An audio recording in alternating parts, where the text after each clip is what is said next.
Welcome to Holistic and Alternative Health for African Americans, where we are on a mission to heal African Americans' mind, body, and soul. Today, we're going to talk about blood pressure. And remember, we do not name disease here. There are weaknesses in our bodies that need to be addressed, in our organs, and the systems, and the tissues, and the blood, wherever it lies, that needs to be fixed so that we can restore our health. We don't subscribe to disease, but today we're talking about blood and the pressure of the blood. So, the term high blood pressure affects 41% of adult African Americans. 41%. That is ridiculous.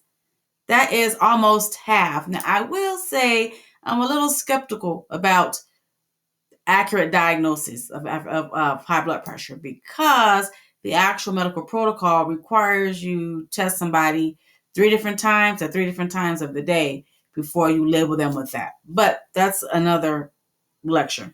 You have to see me in person to get more information on that.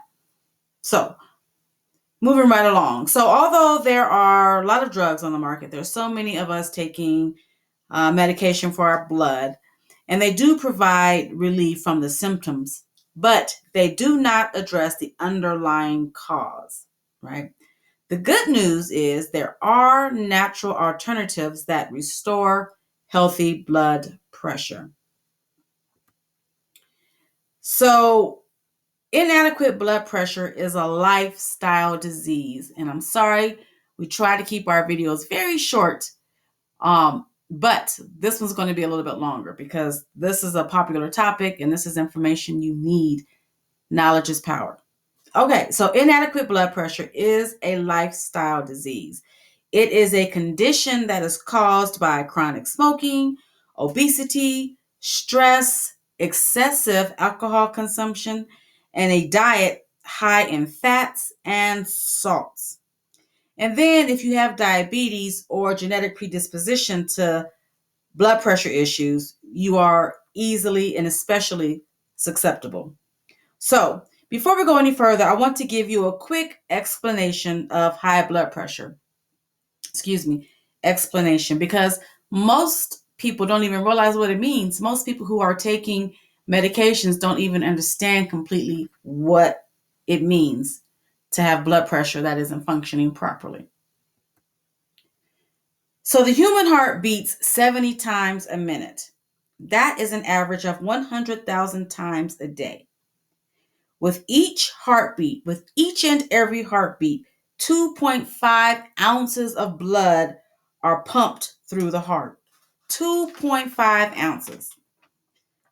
So blood pressure refers to the force of the blood against the walls of the arteries, veins, and chambers of the heart, right? How hard is the blood hitting those areas as it is pumped through the blood, right? So, when there is more than normal force by the blood, it is called high blood pressure or hypertension. Eventually, this force begins to damage the cellular walls. Once the walls are damaged, it makes it easier for toxins to form dangerous deposits on the arterial walls. The deposits that build up because of the damage causes damage to the arterial walls. So most of the hypertension cases in the United States are considered essential, which means the cause is undetermined. Undetermined. They cannot determine the cause, but we know that it is caused by a strain on the heart, which can be caused by dietary factors, lifestyle factors, or environmental factors, right? The main cause appears to be a diet high in animal fat and salt. So, I'm not telling you to go vegan or plant-based. I'm telling you to greatly reduce how many animals you're eating. Okay? And lay off the salt. I am telling you to give up salt. And another main cause is a deficient diet in potassium and magnesium, which is found in fruits and vegetables. And we're going to talk about that a little bit later on. So the lifestyle choices like smoking and consumption of coffee, which is heartbreaking. Now listen, this is to the extreme. Like if you drink, I drink coffee every day. Every morning I drink a cup of coffee. That's fine. If you're drinking 5, 6 cups of coffee every day, that's problematic. Alcohol is another one. I drink a glass of wine or 2 glasses of wine almost every day. If you're drinking, waking up drinking breakfast, lunch, dinner, you're drinking excessively every single day, that's a problem, right? Chronic alcohol consumption, coffee, and smoking is one of the strongest predictors of high blood pressure, okay? And environmentally speaking, lead contamination from drinking water, as well as the residues of, and that, listen, no more tap water. No more tap water. Bottled water in a BPA free glass or bottle. Okay. The residues of heavy metals such as cadmium and mercury promote hypertension. People with high blood pressure have been shown to have blood cadmium levels 3 to 4 times higher than those with normal blood pressure. So for this reason, ask your doctor to rule out lead, cadmium, and mercury toxicity before accepting any blood pressure diagnoses. Ask your doctor to rule that out. Get tested for lead, cadmium, and mercury. Got it? Before they are able to label you with high blood pressure. But if you do have an unhealthy blood pressure, there are several ways to restore it to a natural and a healthy state.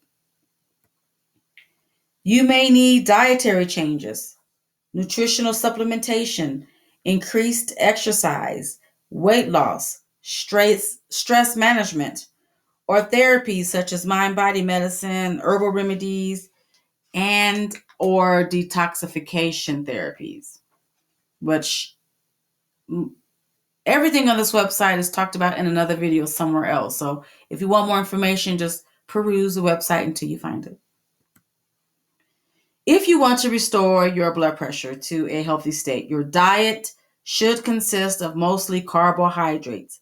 Mostly carbohydrates. This is good news because most people can't eat a diet high in carbs. But if you're somebody who's born with a genetic predisposition, or you've created a condition in your body that makes you susceptible to high blood pressure, then you want to eat more carbs and very little proteins and very little fats. And when you do eat fats, you should eat fat that comes from fish, such as salmon, mackerel, cod, bluefish, but no tuna. Absolutely no tuna. If you have blood pressure issues, leave the tuna alone. Also, avoid red meats. Leave the red meats alone. And then eat lots of fruits and vegetables. Lots of fruits and vegetables. In fact, they should make up the majority of your meals. Okay. So making relatively simple changes in diet can lower your blood pressure significantly. So in order to reduce the blood pressure, remember to reduce your sodium intake and increase the potassium. So let's talk about that. Potassium can be found in a lot of different things. Avocados, bananas, cantaloupe, honeydew melon, grapefruit, nectarines, oranges, asparagus, broccoli, cabbage, cauliflower, green peas, and potatoes. Find one of those that you love and eat it all the time. Herbal remedies for faulty blood pressure include garlic, mistletoe, olive leaves, hawthorn berry, and periwinkle. Hawthorn berry has been shown to be the most effective when dealing with melanated people. And then there's the mushroom, the reishi mushroom. I love the mushroom. Now listen, we sell a high quality brand here at Healing African Americans. Just visit the website. But if you buy it elsewhere, make sure it's not a knockoff. You want to make sure it's organic, high quality. right? And you don't want to have a bunch of other crap mixed in with it. You want pure organic, 100% reishi mushrooms without all that other crap, okay? Reishi mushroom is the starting point. Actually, it depends. It's a case by case basis. But if you're doing this on your own, I would start with hawthorn berry first for 30 days, and then talk about the reishi mushroom, depending on your numbers. That's probably how I would deal with it. But talk to a holistic health practitioner in your area, or give us a call, and we'll help you. So, lastly, detoxification is important to help cleanse the body of toxins that might be causing blood pressure difficulties, right? So every morning, you've heard this before, drink some cayenne pepper with lemon juice, just a dash of cayenne pepper mixed with a whole lemon squeezed into a glass of water. Down that, okay? So to recap, we're going to eliminate salt. We're going to eat more potassium. We're going to take a calcium supplement between 500 and 1,000 milligrams a day. We're going to take a magnesium supplement between 500 and 1,000 milligrams a day. We're going to take vitamin C every day. We're going to take hawthorn berry every day between 100 and 25 milligrams 3 times a day if you're going the hawthorn berry route. CoQ10 between 50 and 60 milligrams 3 times a day. That's one I go to last. I know there's been some great studies on it, but not very good results with melanated people. And then aromatherapy. Aromatherapy is a great alternative way to manage stress, which is a major contributor to high blood pressure. So things like yang yang, lang lang, lavender, and marjoram are good aromatherapies to use to help balance your blood pressure. Buy an aromatherapy mister, make your own sprays and spray them in your office throughout the day. Find a way to inhale these different aromas. And for more about the science behind how aromatherapy works, watch our video on that. Again, you've been listening to Holistic and Alternative Health for African Americans, where healing African Americans is our mission. Happy healing.